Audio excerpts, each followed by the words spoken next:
Unit 7, Period 7, Section 6 discusses key developments in the United States after World War I.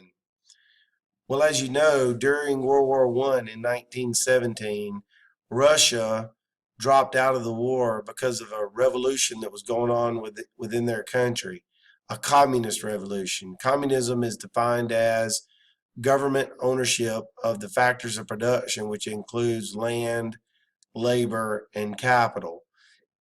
This revolution was bloody. Industrial workers within Russia armed themselves and came to the Red Square, the Kremlin in Russia, and killed many members of the parliament and even the Tsar and his entire family were killed by these industrial workers who were sick and tired of working for low wages and unsafe conditions and things like that. These workers were led by a Russian named Vladimir Lenin, pictured here.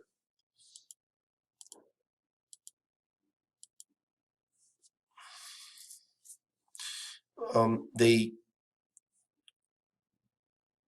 Tsar's troops attempted to stop the revolution, but the workers overpowered them, and the workers became the government of Russia. This is going to bring about a lot of fear in the United States because a lot of these men pictured here, after the war is over, immigrate to the United States.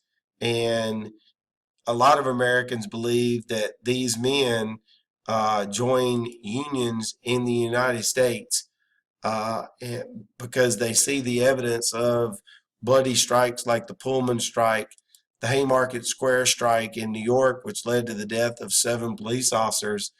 And there's a lot of fear in the United States that these communists from Russia are going to immigrate into the United States as part of this huge flood of Eastern European immigrants coming into the United States after the Civil War, and they're going to attempt revolution here in the United States.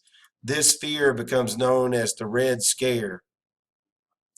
And the term Reds comes from the workers did not have uniforms and things to identify themselves during the Bolshevik Revolution. So many of them wore red sashes or red shirts or red handkerchiefs to identify themselves as Bolsheviks during the revolution. So Americans come to fear these communists, and so therefore the Congress and the government, national government, is supposed to protect the American people. So they pass an act known as the Quote Act. Now, the Quote Act simply means to limit. And so this political cartoon does a great job of demonstrating what the Quote Act did. Is it took the new immigrants coming into the United States, and they were coming in, and funneled them or limited the amount of them that were allowed to legally immigrate into the United States.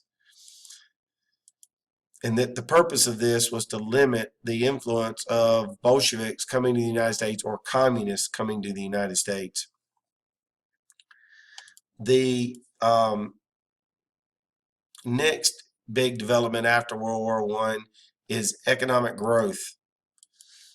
Before and during World War I, the United States grew dramatically economically. This chart shows that between 1919 and 1921, the gross national product of the United States dropped, but look what happens from 1921 to 1929, the tremendous growth in our economy. Many people give credit to this because of the effects of World War I. Let's watch this short video on economic growth during this time period.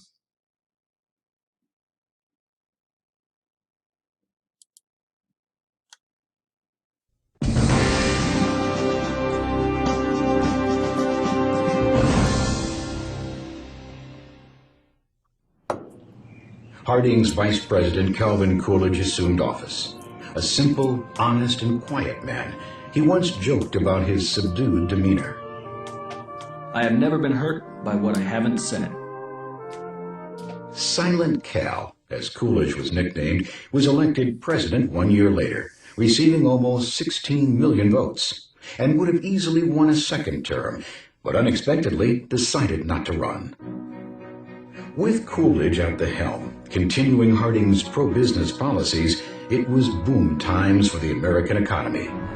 Over 40% of the world's wealth belonged to Americans, with 11,000 millionaires living in America by 1926.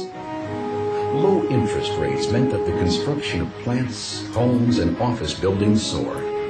By the end of the era, construction had begun on the mammoth 102-story Empire State Building. Meanwhile, on the streets below, millions of Americans learned to drive. At the beginning of the Roaring '20s, there were only 8 million automobiles registered in the U.S. By the end of the decade, more than 23 million. Henry Ford made a bold prediction. When I'm through, everyone will be able to afford one, and about everyone will have one. America's new love affair with the car spurred production of rubber, steel, glass, and gasoline. A mobile America wanted new roads, new destinations, and new places to live. The suburbs. Automaking became a major American industry. To meet demand, automakers perfected the assembly line method of manufacturing, and many other industries followed their lead. Scientific management, championed by Frederick Taylor, revolutionized American business by identifying the most time-efficient ways to complete a task and increase production beyond the rate of technology. Farmers adopted modern methods of production, but with an entirely different result. Larger, more efficient farms, utilizing more farm machinery than human laborers, created an overproduction of farm commodities. Many farmers had borrowed money to expand their farms and buy equipment when demand was high during the war. Now, falling prices and income forced many into bankruptcy. Congressmen from farm states unified as the Farm Bloc and proposed price supports and legislation to aid farmers. Repeatedly, President Coolidge vetoed their attempts. Farmers wished that Silent Cal would just remain silent. His remarks brought them little consolation.